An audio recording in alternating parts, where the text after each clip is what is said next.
Hello everybody, time for another Living World lesson. This one will be the Thar Desert. So if you're in year 10 right now, the odds are you're studying this probably after Christmas, maybe November, December, depends where you go. And if you're in year 11, this will act as revision, of course. So the Thar Desert is one of your biomes for Living World, okay? Now, when looking at your two examples, the Thar Desert, when looking at your other example, the Amazon rainforest, how to best revise this is to be methodical. So don't think I have to remember the best bit about the Thar Desert, I have to remember the capital of the country or whatever. Forget that. You're going to be asked questions on one of three things, really. Okay, so I would revise it as such. I would personally create a mini revision flashcard on three different things for each case study. Okay, so the first thing I would look at is the opportunities. The second thing I would look at is the challenges. And the third thing I would look at is the ways to manage issues in the desert, issues in the rainforest. So sustainable management. So if you can revise opportunities, challenges, and management in three different ways, then you're prepared for any questions that might come up on any of those three. The odds are you'll get a 6 or 9 marker on challenges and or opportunities or management. So you need to prepare for all of that. In terms of the context, what I mean by that is, where the Thar Desert is, the types of animals you get there, that kind of thing. That comes in its own little revision, really. Okay, so the Thar Desert specifically. So in terms of the Thar specifically, I'm hoping that you know that most of it is in India. Okay, and the context of India is quite important too.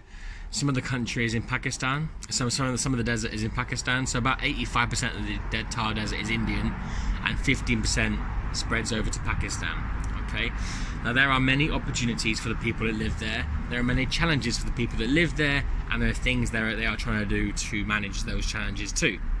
So in terms of opportunities, the more you know the specifics in terms of the Thar rather than any other desert, the better your answer is going to be. So for a 9 marker on opportunities, for example, if you say mining, that's good.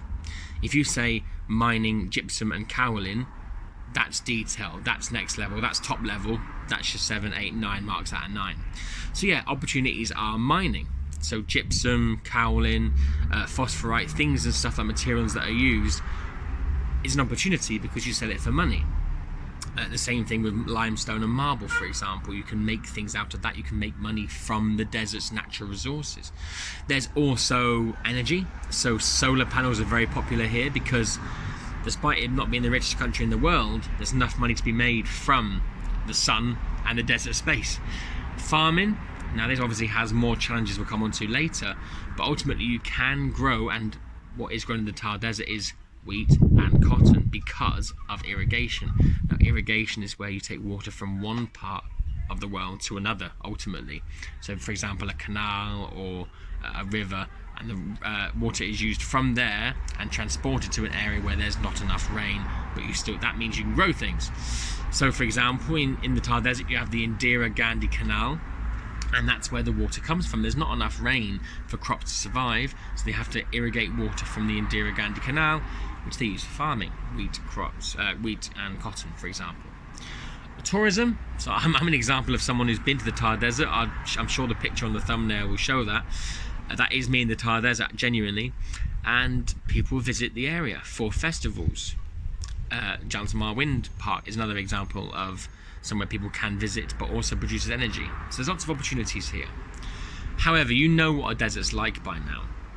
You know the desert can have various challenges. So, excuse me, challenges such as extreme temperatures. The Thar Desert can reach up to 50 degrees Celsius. That is a challenge because of, it's very hard to live in those conditions. It's almost uninhabitable, really. The same thing with water supply. As mentioned before, without irrigation, there's only about 120 to 200 millimeters of rain the entire year. There isn't none, there's a tiny bit, but that isn't enough, A, for people to grow food to live, or B, people to drink, people to have water supplies for hygiene, for example. So it has to be imported or irrigated over. Not everywhere can afford this, therefore it's a challenge. Also, inaccessibility. So whereas to get to school it's pretty easy to hop on a tube or get on a bus, the desert is massive and there's not many roads across it at all. So apart from having camels, there's not many ways you can get from A to B very quickly or very easily. A lot of roads if they are built, get sand brushed onto them, and suddenly they're a little bit more hard to use. So that is ultimately a brief summary of the opportunities and challenges the desert faces. Obviously a big one is desertification. So this is where basically an area becomes more like a desert. So if you have the desert and areas surrounding it becoming more like a desert, the desert's going to get bigger by definition. So in terms of causes of this, well, ultimately an area becomes more like a desert because the soil is being eroded or it's turned into sand, something like that. So causes of this are population growth, so people basically moving into areas and making the area more like a desert because they're using the water resources that are there, they're using the food that is there, they're using the wood that is there, they're cutting trees down. As I just said, removal of wood, deforestation, doesn't really apply too much in desert conditions, but taking away plants and stuff and using them makes the area more like a desert because the soil becomes less binded and gets more eroded. Overgrazing, putting too many animals onto an area of land that it gets eroded because they're eating all the nutrient stuff from the soil get used up. You can't have that, and that is what ultimately turns the land into more of a desert. Why would you overgraze? Well, maybe because there's so many people in India, for example, that you have to have that food source, that milk for cows, for example, coming in. So you're sacrificing the soil quality. Climate change, that's another cause as well of desertification. Climate change is where obviously the climate is changing and becoming more difficult in these conditions, getting more hot, getting more extreme, getting more dry. Therefore the area becomes more like a desert. So I said before about opportunities and challenges. The last thing to remember is strategies to help, management. So things that you can do to tackle the challenge of desertification include afforestation, so planting more trees. If you plant more trees, the soil gets more binded together, there's more nutrient in the soil, you turn the area less into a desert. You can try to reverse the process. What you're trying to do is improve the quality of the soil, so maybe you can introduce more plants, maybe you can introduce less animals, less grazing, for example. Maybe you can manage water supply. That comes back to the irrigation of the Indira-Gandhi Canal in the case of the Thar Desert, where you can use technology to help manage the problem.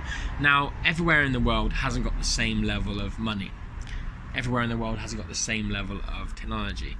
So in areas like India, for example, you might be looking at appropriate technology. Now, what this basically means is technology that people there can use. If you found a brand new laptop that caused all this to go away and everyone had to have one, it doesn't really match up because people in these areas haven't got electricity, they haven't got the money for this brand new £3,000 laptop that I've just made up, and they haven't got anywhere to charge it anyway, in many cases.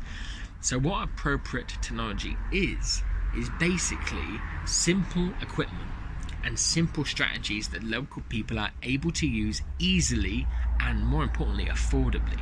Okay, so things like stone lines, for example. Stone lines are things where you can actually lock in water and reduce water loss. That's something that people in the Thar Desert can do because they have access to stones and they haven't got to spend any money on that.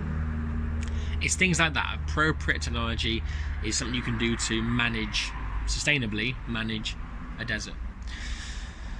So that is in terms of the context of the desert. Rainforest will be next time. But the Thar Desert, you know where it is. We've looked at the opportunities from it. We've looked at some of the challenges. We looked at desertification, and we looked at how we can manage that. The last thing I'll leave you is this.